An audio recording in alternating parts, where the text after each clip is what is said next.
আসসালামু আলাইকুম। আশা করি তোমরা ভালো আছো। তোমাদের দোয়া আল্লাহর রহমতে আমরাও ভালো আছি। এই যে আপুরা আজকে রান্না করার জন্য মনে করো এখন কয়টা বাজে, সকাল 10টার দিকে বাজে। আপুরা শুক্রবারের দিন আমরা রান্না করতে চলে আসলাম। প্রথমে তো দেখলাম আপুরা এক পাশে মনে করো ডিম সিদ্ধ দিচ্ছি, আরেক পাশে কাঁকরোল সিদ্ধ দিচ্ছি। আজকে কাঁকরোল ভর্তা বানাবো, ডিম বোনা করবো, গরুর মাংস, ডাল। তাহলে আপুরা পাশেই থাকো, আমি রাঁধতে থাকি।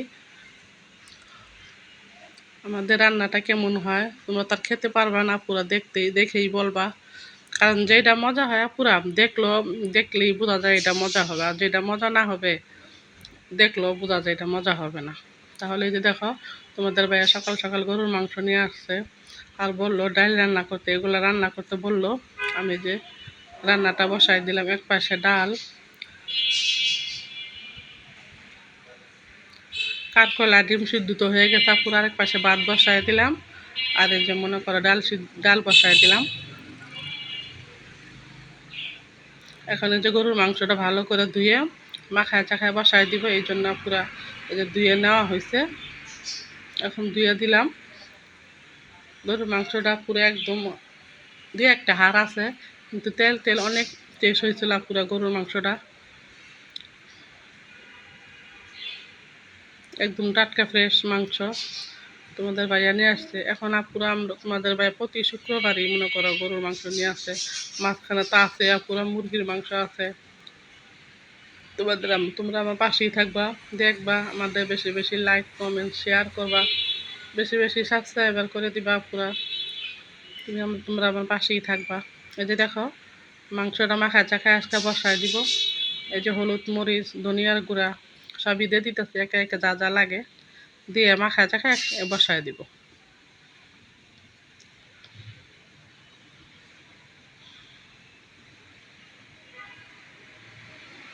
কারণ ছেলের বউ তো পুরা বললাম, ওর আম্মু অসুখ, ওইখানে গেছে, যাইতে তো হয়। মেয়ে মার সহযোগিতা যদি না হয় তাহলে আর কেমনে। আজকালকার দিনে ডিজিটাল যুগ, আপুরা ফুলার বউ শাশুড়িরে কইরা দিতে হয়। আর ওর তো আপুরা ছেলের বউ নাই, মনে করে তিনটা মেয়ে, কে করবে? এই জন্য ওই গেছে, ওর বোনও গেছে, ছোটোটা হয়েছে আমাদের পাশে, বাড়ির পাশে যে বিয়ে হয়েছে ওর বোনও গেছে ওইখানে, দোনো বোনই গেছে বেড়াইতে। তোমরা পুরো সবাই দোয়া করবা যাতে যারা যারা অসুস্থ আছে তাদের জন্য, সবার জন্য দোয়া করবা। আর বন্যা তো পুরা যে পরিস্থিতি, সবার সবার লেগে দোয়া করবা যাতে আপদ বিপদেতে উদ্ধার হয়, আল্লাহ যাতে সবাই হেফাজত করে। এই যে দেখো সব কিছু দিয়ে দিলাম, এখন মাখায় চাখায় বসায় দিব মাংসটা। কারণ আমি আর পুরাতে এখন কাজ করি না, তারপরে এখন করতে গেলে কেমন ঝামেলা ভেজাল লাগে। এই জন্য আমার যে এক পাশে ডাল বসায় দিলাম, আর পাশে মাংসটা বসায় দিলাম।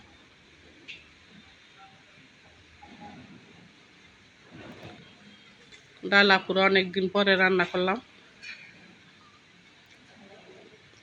দেখো কষানো হয়ে গেছে প্রায়, এখন ঝোল দিয়ে দিব, আর একটু কষানো লাগবে মনে হয়।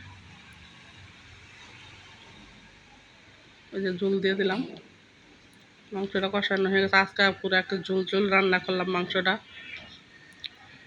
আর এই যে ডিম ভুনা করলাম, ডিমগুলা ভালো সিদ্ধ হয়ে গেছে, এখন এই যে ফ্রাই প্যানে ভেজে নিলাম। আর তোমাদের ভাইয়া যে দেখো ডিম, টমেটো, তারপরে কাঁচামরিচ এগুলো ব্লেন্ডার করে দিলাম।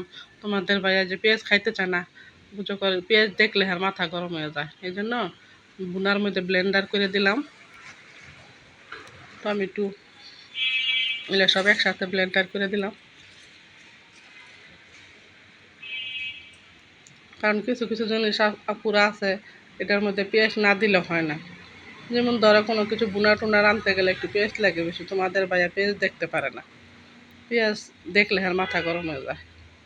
এই জন্য করি কি, মাঝে মাঝে দেখি যে এটার মধ্যে দিলে বকা দিবে, এই জন্য পুরো ব্লেন্ডার করে দিই যাতে না বকে।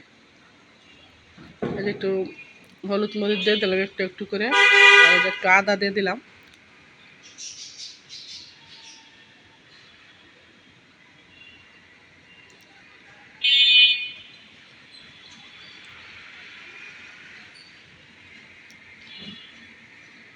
ঝোল ঝোল রাখছিলাম, আপনারা বলছিলাম কি বিকালে ছিটা পিঠা বানাবো, হ্যাঁ, তার হয় নাই, কারণ ওই যে আমার ছেলে শ্বশুর বাড়ি গেছিলাম, আর শাশুড়ি যে অসুস্থ, ওইখানে আমার নাতিটাও কয়েকদিন ধরে গেছে, একটু দেখতে গেছিলাম, এই জন্য পুরো আর বানানো হয় নাই। দেখো আবার ডিম বোনাটা কেমন হয়েছে, আর এই যে মাংসের তরকারিটা। তাহলে পুরো আমার বেশি বেশি সাবস্ক্রাইবার করে দিবে, লাইক কমেন্ট শেয়ার করবা। এই যে দেখো আবার রান্নার প্রস্তুতি। আজকের মতো এই পর্যন্তই, আল্লাহ হাফেজ।